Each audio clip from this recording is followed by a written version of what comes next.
पूर्ण होईल असा विश्वास मी आपल्या सगळ्यांना.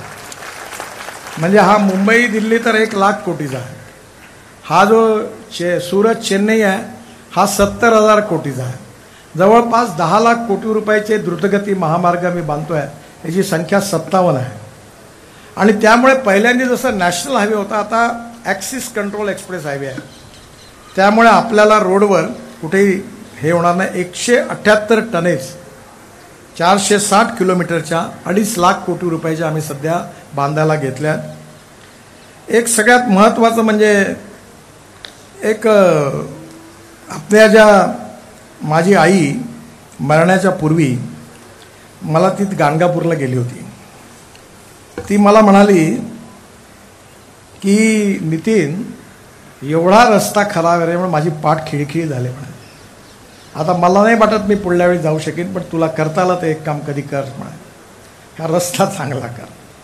तेव्हापासून माझ्या मनात ते रुतलं होतं की आपण हे केलं पाहिजे. आणि म्हणून मी आज जवळपास 1.5 कोटी रुपये आता महाराष्ट्रात तुम्ही कुठेही जा, पालखी मार्ग 12,000 कोटीचा आपण बांधून पूर्ण केला.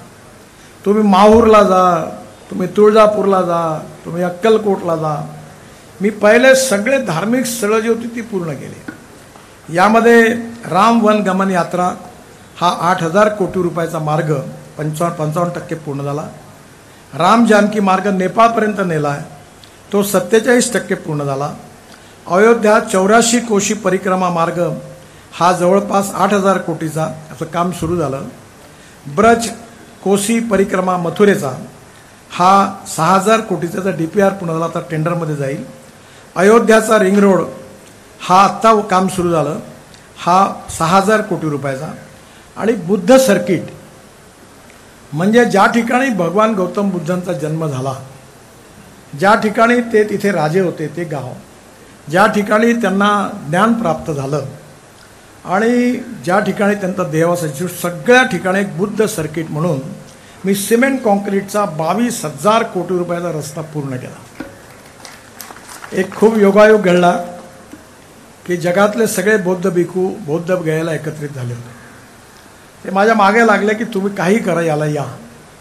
मी त्या ठिकाणी गेलो आणि भगवान गौतम बुद्धांचं जिथे त्यांनी त्यांचं देहावसन झालं तिथे दर्शन घेतलं. नाही, तिथे त्यांचा एक बोधिवृक्ष होता ज्याच्याखाली त्यांना ज्ञान प्राप्त झालं. आणि मी आणि माझी पत्नी बरोबर होतो. वादळ किंवा हवा नव्हती पण तेवढ्यात वरतून त्या बोधिवृक्षावरून एक पान खाली पडलं. ते माझ्या खांद्याला लागलं आणि माझ्या पत्नीच्या अंगावर पडलं.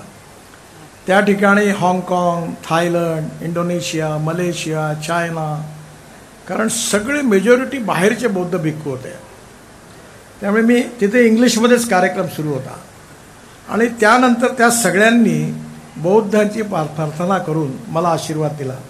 एवढा त्यांना आनंद झाला या प्रकल्पाचा की आज जगातले अनेक बौद्ध धर्मीय आज बुद्ध गयेला येतात.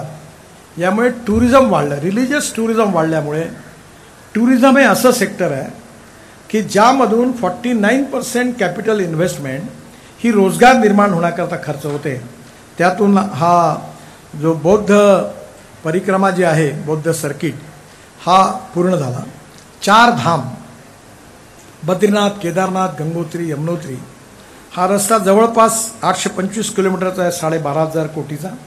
90% काम झालं तर सुप्रीम कोर्टाची मॉनिटरिंग कमिटी क्लिअरन्स याच्यात अडकला आहे. पण तुम्हाला एक गंमत सांगतो, मी केदारनाथ आता मी 360 रोपवे बांधतो आहे. हवेमध्ये चालणारी डबल डेकर बस बांधायची त्याच्या टेक्नॉलॉजीवर काम करतो आहे. मुंबईमधल्या डबल डेकर इलेक्ट्रिकल बसचं लॉन्चिंग करायची मला संधी मिळाली. त्यामुळे आता पब्लिक ट्रान्सपोर्ट ऑन इलेक्ट्रिसिटी पण तो कम्फर्टेबल असला पाहिजे. त्यामुळे आज याच्यामध्ये आम्ही 360 रोपवे, केबल कार, फॅनिकल रेल्वेवर काम करतो आहे. 60 अवॉर्ड झालेले आहेत आणि याची किंमत 2.5 कोटी रुपये आहे. यामध्ये सगळ्यात महत्त्वाचं आहे की या सगळ्या रोपवेमध्ये आत्ता केदारनाथचं आम्ही टेंडर काढलं. तुम्हाला आश्चर्य वाटेल, 5,000 कोटी रुपयाचा रोपवे आहे. हा कॉन्ट्रॅक्टर 5,000 कोटी स्वतःचे खर्च करणार आणि दरवर्षी 800 कोटी रुपये आम्हाला देणार. म्हणजे रोपवे बांधून आम्ही कमाई करणार आहे. एवढं याच्यात पोटेन्शियल आहे.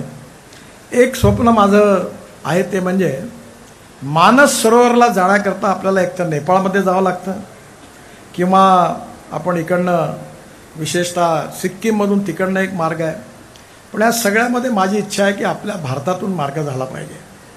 त्यामुळे उत्तराखंडच्या पिथोरागडपासून तर मानस सरोवरापर्यंत शेवटची त्यामध्ये नेपाळचा रस्ता आहे आणि शेवटी चीनचा रस्ता आहे.